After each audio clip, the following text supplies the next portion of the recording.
তাআলা আনহা মক্কার গলিতে গলিতে ঘুরতে লাগলেন। ইহুদি নাসারাদের দরজা খোলা আছে না বন্ধ আছে, তারা ঘুমিয়ে গেছে না চেতনে আছে, এটা লক্ষ্য করতে লাগলেন।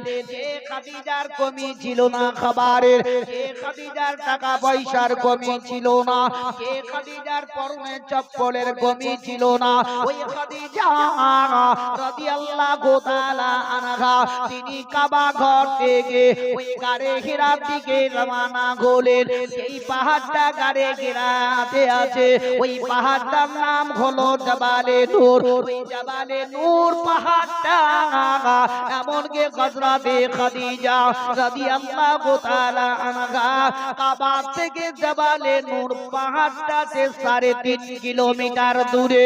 ওই আনো খাদিজা নবী মুস্তাফার প্রেমে পাগল হয়ে খাদিজা নিজে পায়ে চপ্পল না